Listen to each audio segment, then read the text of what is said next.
नमस्कार साथियों, स्वागत है एक बार फिर से आप सभी का सोलोनी कस्ट में। साथियों, आप सभी को शायद ध्यान हो जिसमें प्रधानमंत्री नरेंद्र मोदी जी पुतिन के साथ और शी जिनपिंग के साथ में दिखाई दिए थे पिछले कुछ दिनों पहले या महीने भर के पहले कहें। पुतिन और शी जिनपिंग से बड़ी गर्मजोशी से मिलते हुए दिखाई दिए थे मोदी जी। अगर आपको ध्यान आ जाए तो इनके बीच की गर्मजोशी की चर्चा जो है अंतर्राष्ट्रीय स्तर पर हुई थी। घटना याद आ जाए तो एससीओ की समिट आपको याद ही होगी, जब दुनिया भर के बहुत सारे नेता चीन में इकट्ठे हुए थे शंघाई कॉरपोरेशन ऑर्गेनाइजेशन की बैठक में, जहां पर प्रधानमंत्री ने फिजिकली यानी सहसरी प्रेजेंट होकर के मीटिंग में अटेंड किया था जैसा कि। लेकिन उसी मीटिंग में एक तस्वीर बाहर आई थी जिसमें प्रधानमंत्री पुतिन के साथ बैठे हुए कुछ इस तरह से कार में दिखाई दिए थे। ये वीडियो काफी ज्यादा चर्चा में रही थी जब प्रधानमंत्री पुतिन की कार में काफी जब मतलब उस तरह से आधे घंटे तक कम से कम उनके साथ में बैठे थे अकेले एक तरीके से। सोचिए, ठीक है, डेस्टिनेशन तक गए जहां उन्हें जाना था। एक बार के लिए तो वो उस समय एक बड़ी केमिस्ट्री के रूप में चर्चा का विषय बनकर आया था, लेकिन हाल ही में सोशल मीडिया पर एक बहुत बड़ी बात निकल कर आने लगी है और उस बात में ये बात कही जा रही है कि क्या एससीओ समिट के अंदर प्रधानमंत्री मोदी की जान को खतरा था। एक तारीख विशेष का जिक्र हो रहा है, 31 अगस्त की बात करें। प्रधानमंत्री जब वहां थे तब क्या पुतिन ने प्रधानमंत्री मोदी की जान बचाई थी? ये सवाल इतना ज्यादा सरफेस हो रहा है कि मिलियंस में लोगों की रीच है। ट्विटर पर इस बारे में जबरदस्त चर्चा हो रही है। ये लोगों के कमेंट्स ही हैं जो मैं आपको बता दूं कि इतने कमेंट्स आ रहे हैं, आप देख सकोगे ट्विटर पर या न्यूज के आर्टिकल थ्रू आप देख सकोगे। अमेरिका की डीप स्टेट्स का या मतलब हम कहें कि यह गुप्त एजेंसियों का हाथ संभावित रूप से बताया जा रहा है इसमें। अब इस पूरी कहानी को एक बार और तवज्जो तब मिलती है जब बांग्लादेश के अंदर अमेरिका की गुप्त एजेंसीज का कहिए या कहे कि अमेरिकी फोर्सेस का एक अधिकारी डेड पाया गया, मतलब मरा हुआ पाया जाता है। जब अब चीन का जो बांग्लादेश से क्या कनेक्शन है, इस पूरी कहानी को इससे किस तरह से जोड़ा जा सकता है, आज के सेशन में हम लोग इस विषय पर जिक्र करने वाले हैं। देखिए, ये सारी थ्योरीज हैं क्योंकि एक्सक्यूशन हो गया है। अब तो आप घटना को मतलब घटना के बारे में जिक्र कर रहे होते हैं कि ये ऐसे ऐसे हुआ है, लेकिन आपने तमाम प्रकार की जितनी भी अब तक की खुफिया फिल्में देखी हूँ उसमें इस तरह से ही बताया जाता है कि खुफिया एजेंसी किसी बड़ी दुर्घटना को होने से रोकती है, दुश्मनों को न्यूट्रलाइज करती है। और तो ये मतलब यहाँ पर बात करें, ये एक ऐसी ही फिल्म की पूरी कहानी बन चुकी है। अब आज के हम सेशन में जैसे कि डिस्कस करेंगे इसको हम लोग। अब मैं आपको एक एक करके सारी जो घटना है उसको रिलेट करके बताती हूँ। आपको ध्यान होगा शंघाई कॉरपोरेशन ऑर्गेनाइजेशन की समिट 2025 थी, जिसको अटेंड करने के लिए प्रधानमंत्री नरेंद्र मोदी जाने वाले थे। अगर तारीखों पर नजर डालेंगे तो इनकी ये यात्रा जो है 29 जगह से लेकर के 1 सितंबर के बीच में होने वाली थी। लेकिन इस यात्रा के लिए प्रधानमंत्री पहले जापान जाने वाले थे और जापान के बाद में फिर शंघाई आने वाले थे, यानी बात करें कि चाइना जाने वाले थे। मतलब यहाँ पर आप ट्वीट, जैसे हम आपको बता दें, ट्वीट के थ्रू या न्यूज चैनल के थ्रू आप देखोगे किस तरह से पहले शंघाई कॉरपोरेशन ऑर्गेनाइजेशन के लिए प्रधानमंत्री जापान और जापान के बाद चाइना में लैंड होते हैं। चाइना में जब आप लैंड होते हैं तब उस समय की जो इमेजेस आपने देखी होंगी पिछले कुछ दिनों में, आपको वार्म वेलकम होता है। वहां पर रेड कार्पेट पर इनका वेलकम किया जाता है। जब आप फंक्शन में पहुंचते हैं तो वहां पहुंचकर आपकी शी जिनपिंग से मुलाकात हो जाती है। लेकिन इसी मुलाकात के साथ साथ एक और तस्वीर वायरल होती है जिसमें आप पुतिन के साथ दिखाई देते हैं और आप दोनों के बीच की केमिस्ट्री और इसी बीच में शहबाज शरीफ को इग्नोर करते हुए आगे बढ़ जाना और शी जिनपिंग के साथ तीनों का इस तरह से गर्मजोशी से मिलना लोगों के बीच काफी चर्चा में बात रही थी निकलती है। क्या भारत रूस और चाइना के साथ मिल करके RIC जो संगठन है इसको मजबूती दे रहा है? ये वो दौर था जिस समय पर अमेरिका इस मीटिंग से जबरदस्त रूप से चिढ़ा हुआ था, गुस्से में था और आपने इस विषय पर काफी चर्चा की थी और उस दौरान ट्रंप ने खूब सारे ट्वीट्स किए थे। इन दिनों की मीटिंग की काफी ज्यादा उसमें अपने मतलब लहजे में टिप्पणी की थी, जल भुन करके जिनको कहते हैं ना। हमने इसका काफी गहरा एनालिसिस किया था, आप उस बारे में जानते ही होंगे, हमारे सेशन को देखे होंगे। पिछले 1 महीने पहले का ये सेशन हुआ था। खैर, फिलहाल के लिए जब ये मीटिंग संपन्न हुई है, पूरी तरह से कंप्लीट होती है, इस पूरे काफी अच्छी सारी मतलब जैसे कि कवरेज होती है। हम आपको बता दें, ये जैसे कि इसी मतलब जो सेशन हुआ था उस सेशन में जो हमने जानकारी साझा की थी आप लोग के साथ में, प्रधानमंत्री मोदी पुतिन के साथ में कार में बैठे हुए थे। ये तस्वीर काफी वायरल हुई थी। कहा गया था कि इन दोनों के बीच में गजब केमिस्ट्री है। दोनों इतने व्यस्त समय में भी अपने लिए अलग से टाइम निकाल लिए। लेकिन अब एक बार फिर से तस्वीरों को देखिए आप दोनों। हम आपको बता दें, जब कार में बैठे हुए हैं ये दोनों, और पीछे से फिर मतलब मैं बता दूं कि जलते हुए, जैसे कि आप देखते हो जब इन लोग को, ये लोग मतलब अपनी मीटिंग में चलते हैं, पैरेलली इनके साथ में एक जो ट्रांसलेटर होता है जो इन लोग को ट्रांसलेट करके समझाता है, वो इनके साथ रहता है, इन दोनों की मदद कर रहा है। ये दोनों आपस में क्या बात कर रहे हैं, लेकिन इसी बीच में प्रधानमंत्री मोदी और पुतिन एक दूसरे के साथ बैठते हैं और आधा घंटे तक बैठते हैं, और ये मीटिंग बड़ी अनप्लान बताई जाती है। और इस अनप्लान मीटिंग का इस मतलब बात करें कि जो कैमरा पर्सन होते हैं, न्यूज एंकर होते हैं, वो लोग इस तरह से प्रेजेंटेशन देते हैं कि प्रधानमंत्री मोदी आते हैं और आकर के वो पुतिन की कार में बैठने के लिए चले जाते हैं। ये मैं आपको बता दूं कि इनका जो वीडियो भी इसमें वायरल हो जाता है, आप वीडियोस देख सकोगे आर्टिकल के थ्रू या न्यूज में आप देखोगे, देखा ही होगा शायद आपने। मैं आपको बता दूं जैसे कि ये जब इनकी कार में बैठ जाते हैं, प्रधानमंत्री मोदी जो हैं वो अपनी कार छोड़ करके पुतिन की गाड़ी में बैठते हैं, और ये बड़ी चर्चा बनती है उस समय पर कि ये मित्रता क्या कहलाती है। दोनों के बीच में इस तरह से बैठक होती है, और ये थोड़ी बहुत देर नहीं, लगभग 30 मिनट के एक दूसरे के साथ कार्य साझा करते हैं। अनप्लान था इस तरह से बैठना, बातचीत करना, दोनों बैठते हैं, कोई बात नहीं, इस पर मीडिया में खबरें आती हैं। पुतिन ने उनको अपने प्रिय मित्र को अपने साथ बिठाया, लेकिन इसके पीछे की कहानी किसी को पता नहीं चली। ये समय अगर आप ऑब्जर्व करते हैं तो टाइमिंग ऐसी समय की बैठक का है। सितंबर 1 की कहानी है ये, अखबारों में आपने देखा होगा। असल में ये 31 अगस्त की रात थी जिस दिन ये दोनों आपस में साथ बैठे थे। प्रधानमंत्री ने इस तस्वीर को भी पोस्ट करते हुए जानकारी साझा की थी कि पुतिन के साथ में हमने साथ में यात्रा करी है, और इस वेन्यू तक जहां पर मीटिंग होनी थी हम दोनों साथ में बैठ करके गए। ये तस्वीरें प्रधानमंत्री जी ने भी अपने सोशल मीडिया पर प्लेटफॉर्म पर शेयर की थी। काफी अच्छी केमिस्ट्री के रूप में शुरुआत में ये बातें देखी गई। प्रधानमंत्री लौट कर आते हैं, बाकायदा वापस आने की तस्वीरें वापस आती हैं, भारत में इनका वेलकम होता है। लेकिन इसी बीच में प्रधानमंत्री भारत के किसी एक कार्यक्रम में शरीक होने जाते हैं। प्रधानमंत्री जिस तरह काफी सारे प्रोग्राम्स में जाते हैं, इसी तरह से एक कार्यक्रम भारत में सेमिकॉन इंडिया के नाम पर से आयोजित होता है, और जब वहां पर प्रधानमंत्री बोल रहे होते हैं 3 सितंबर को प्रधानमंत्री कहते हैं कि मैं हाल ही में जापान और चीन की यात्रा से लौटा। जैसे ही वो ये बात बोलते हैं तालियां बजने लगती हैं। तालियां बजती हैं तो प्रधानमंत्री रोक कर के उन लोगों से पूछते हैं, ये खुशी इस बात की कि मैं गया था, इस बात की खुशी, या मैं वापस आ गया इस बात की खुशी। मतलब आप समझो यहाँ पर कि इनकी मतलब ये खुद से ये बात बोलते हैं कि आप लोग किस बात की खुशी मना रहे हो, मैं वापस आ गया हूँ इसलिए, या मैं वापस नहीं आया, मतलब गया था इसलिए, और इसलिए ताली बजा रहे हो, आया हूँ, ऐसा ये बोलते हैं, इसकी ताली बजा रहे हो। तो देखिए ये सब बातें हंस कर ये बोलते हैं। तो जो प्रधानमंत्री का जो ये मतलब जो ये डायलॉग मारा उन्होंने, ये उस समय मीडिया में चर्चा का विषय बना। प्रधानमंत्री बहुत से देशों की यात्रा, इस तरह की बातें होती आकर के अब बात होती है किसी देश से लौट कर आने पर उनकी ये सामान्य प्रतिक्रिया नहीं है। तालियां बजने पर तो विशेष रूप से प्रधानमंत्री अपने इस यात्रा को बहुत बड़ा चढ़ाकर नहीं बताते हैं, लेकिन इस प्रतिक्रिया से लोग सवाल बनाने लगे कि प्रधानमंत्री ने क्या ये जो जानबूझकर मेंशन किया कि आज मैं वापस आ गया हूँ, क्या खुश हो कि मैं लौट आया हूँ, क्या इनके दिमाग में कुछ ऐसा चल रहा था उस समय जो इन्हें बताया गया था कि आपके साथ कुछ गलत होने वाला है। अब ये बच करके वापस आए हैं, तो इसी बचने के बाद में ये लोगों के साथ अपनी बातें रख रहे हैं। ये चर्चा का विषय बनता है। हेडलाइंस बनती है, US special force officer who hide at, जैसे कि बात करें वहां पर Dhaka's West End hotel check in on August 27।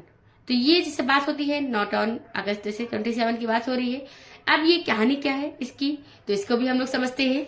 एक अखबार है जिसका नाम है नॉर्थ ईस्ट न्यूज। इस नॉर्थ ईस्ट न्यूज ने एक हेडलाइन कवर करी और उसमें लिखा है कि यूएस स्पेशल फोर्सेस का ऑफिसर जो कि 50 साल का था, ये व्यक्ति है, और ये जिसने यहाँ पर देखो हम आपको बता दें, ये व्यक्ति जिसका नाम था अरविल जैक्सन बांग्लादेश आया हुआ था, और बांग्लादेश में 27 तारीख को इसने होटल में चेक इन किया था।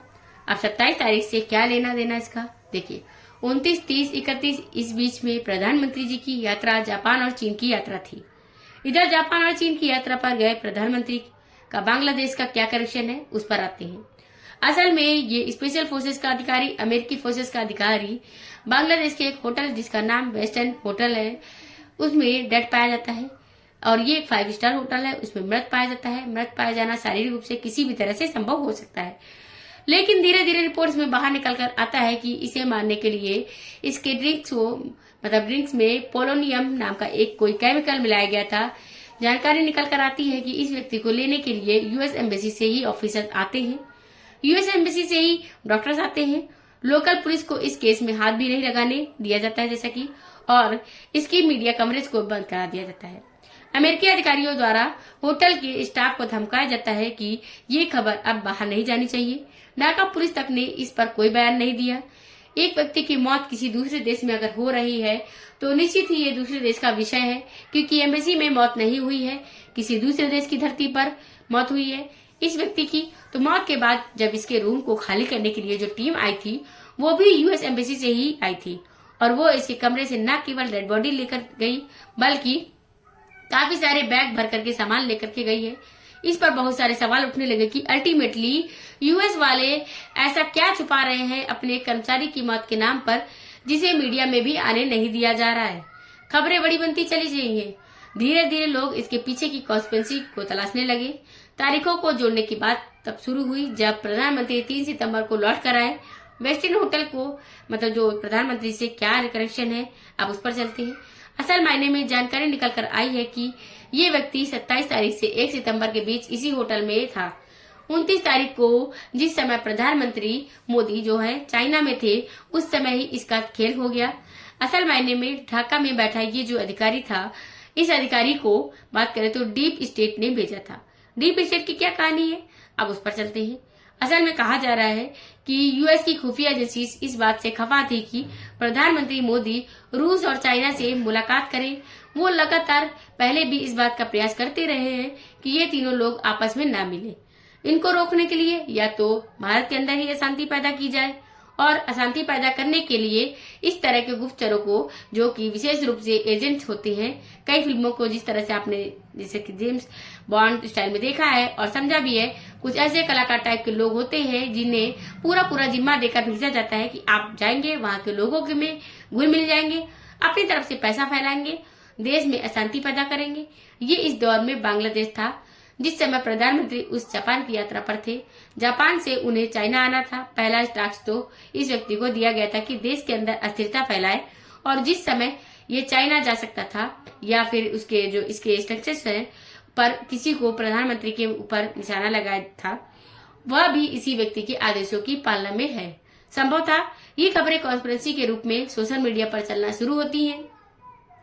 सोशल मीडिया पर 23 अक्टूबर के दिन अचानक कुछ ट्वीट सरफेस होने लगते हैं, और उसमें US social force officer Terrence Arvel Jackson was not only tasked with job of association PM Modi during, जैसे की बात करें यहाँ पर हम आपको बता दें, इसमें इन्होंने पूरी बात रखी है कि the SCO summit but also secretly assigned to arm visit Yunus interim government into Mordkejian ST Martin island. तो देखिए इसको 2 काम के लिए भेजा गया था। सेंट मार्टिन आइलैंड के लिए यूनुस गवर्नमेंट को धमकाना है, और दूसरा बांग्लादेश में बैठ करके भारत के अंदर अशांति फैलानी है, उसके लिए फंड पहुंचाने हैं। ये सोशल मीडिया पर जो आने लगे ट्वीट्स, इनकी रीच मिलियंस में आने लगी।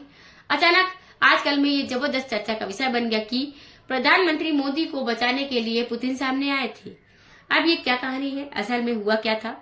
अगर आपने तारीखों को मैच किया और उसका मरना मैच किया तो बताया जा रहा है कि ये जो तस्वीर निकल कर आई थी जिसमें ये दोनों लोग साथ में बैठे थे, इसके पीछे की कहानी क्या थी?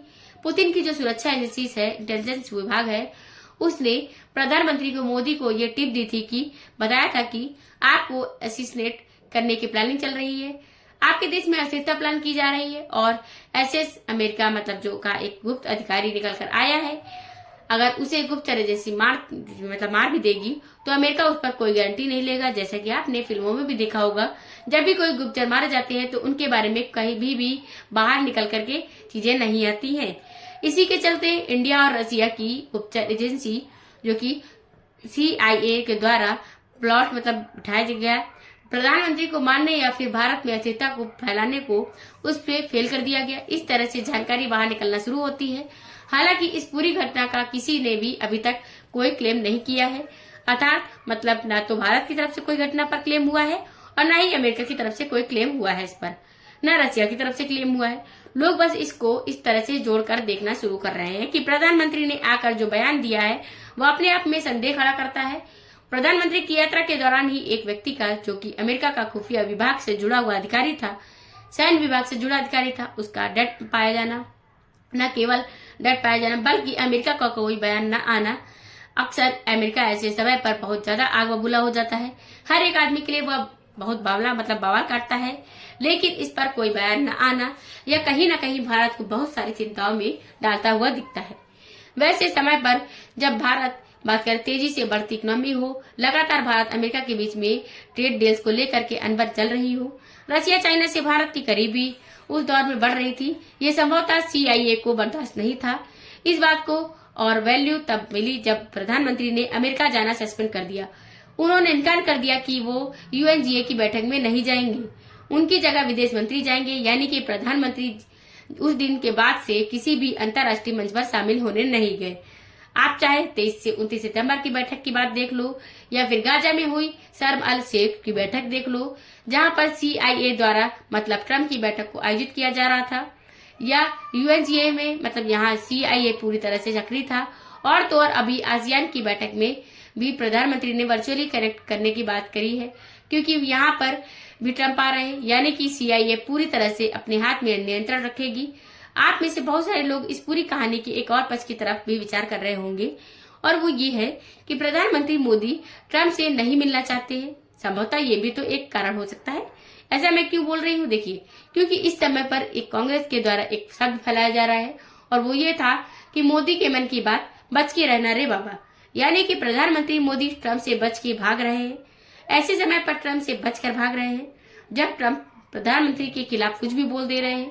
हालांकि प्रधानमंत्री मोदी के साथ इन्होंने दिवाली पर टेलीफोनिक वार्ता की है। प्रधानमंत्री ने इसे एक्नॉलेज भी किया, लेकिन अंतर्राष्ट्रीय मंच पर कहीं भी ट्रम्प के साथ साझा नहीं हो रहे हैं। इसके पीछे अब ये जो कॉन्स्पिरेसी थ्योरी है, ये बहुत तेजी से सरफेस हो रही है। इस बात को हाल ही में पीयूष गोयल जी एक बयान में और देखा गया है, जिसमें पीयूष गोयल जी ने एक बयान कहते हुए कहा है कि आप जो ट्रेड डील बंदूक की नोक पर नहीं करवा सकते। आप मतलब समझो, आप ऐसे समझो इनका बयान है, पीयूष गोयल जो है ये अपनी बात कहते हैं कि no deal with a gun to point. आप हमसे डील हमारे सर पर बंदूक रखकर नहीं कर सकते हैं। ये जो बात निकल कर आई, इस बात के बहुत सारे मायने अब इस पूरी कहानी को सपोर्ट करते हुए दिख रहे हैं। अब मतलब समझो कि भारत US के साथ जो डील करने जा रहा है, जिसके लिए लगभग सारा माहौल बन चुका है, उस डील के पीछे भी CIA के द्वारा भारत की सरकार को गिराने, साथ ही साथ में प्रधानमंत्री मोदी के खिलाफ कॉन्स्पिरेसी प्लान करने या फिर तमाम प्रकार की चीजें होने की संभावनाएं जताई जा रही हैं। बट अगेन, क्योंकि ये बात पूरी तरह से फिल्मी है, देख करके लगता है कि इसका कोई साक्ष्य नहीं है, अभी कोई सबूत नहीं है। अक्सर जैसा फिल्मों में दिखाया जाता है कि अगर कोई हमारे देश के रिसर्च जो एनालिस्ट विंग जो होते हैं, रहा है, वो भी अगर कोई खुफिया जानकारी इकट्ठा करती है या कोई काम करके आती है, तो वो भी सरफेस नहीं होता है। तो फिलहाल के लिए लोग इसको इसी तरह से जोड़ रहे हैं कि हो सकता है कि ये हमारी खुफिया एजेंसियों का कारनामा हो और उन्हीं की तरफ से प्रधानमंत्री को हिदायत हो कि जहां जहां CIA के साथ बैठक हो, आप वहां नहीं जाएंगे, यानी अमेरिकी खुफिया एजेंसी वाले क्षेत्र में आप नहीं जाएंगे।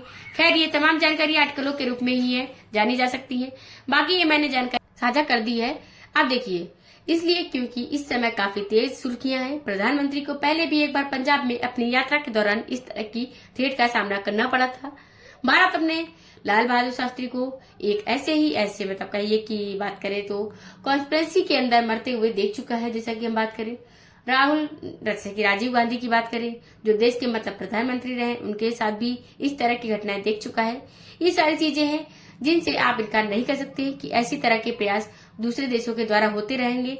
आप इस विषय पर क्या सोचते हैं? अपनी जो राय है वो कमेंट बॉक्स में कमेंट करके जरूर बताइएगा। चैनल पर नए आए हो तो चैनल को सब्सक्राइब कर लेना, बेल आइकन को ऑन भी कर लेना, जिससे कि आपको आगे की वीडियोस की नोटिफिकेशन मिलती रहे। Thank you for the